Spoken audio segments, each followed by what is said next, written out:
But I'm very, very happy that we are still here and to share some thoughts. I'm also very happy to share the experience of what we have recently been doing with TNC, the Nature Conservancy, which is an organization that has been in this business for many, many years. And we recently teamed up, and we have been doing, we have been learning a lot from TNC. I couldn't help sitting here and looking at this picture. Definitely this is Kenya. These people are Maasai's, pastoral communities representing the pastoral communities in the country. Kenya has, to cut a long story short, Kenya has 5 mountains. And these are the water towers of the country. All the water that Kenya has comes from these 5 mountains. But these mountains, also because they have temperate climate, have been overly exploited to establish monocultures. To me, as a person who works on the ground, and we have seen this with the project with the World Bank, what is really needed is, first and foremost, the political commitment of governments. And because I have been working as an activist for a long time, and partly as a minister for some time, and back to activism for some time, I know that governments can be extremely wonderful when they are negotiating. But I wish we would leave Copenhagen with governments that are truly committed to people like this. Because these are the people we are calling vulnerable communities.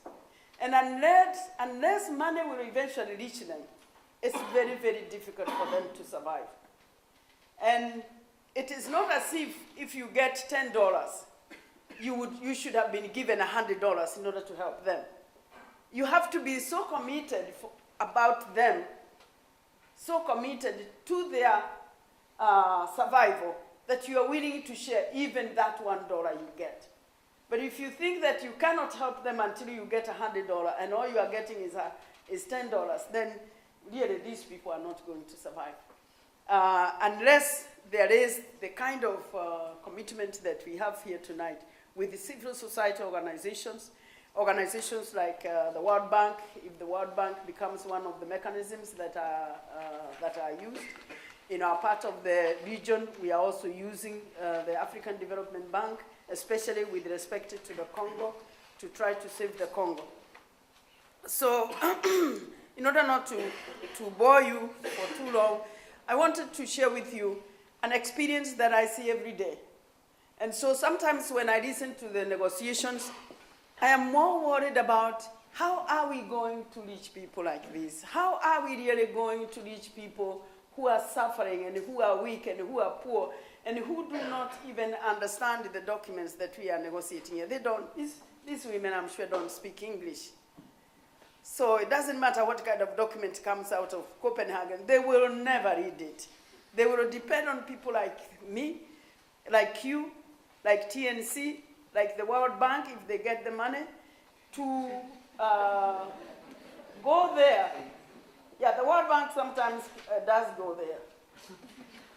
To go there and actually make a difference. Sometimes we really do hope governments will be committed.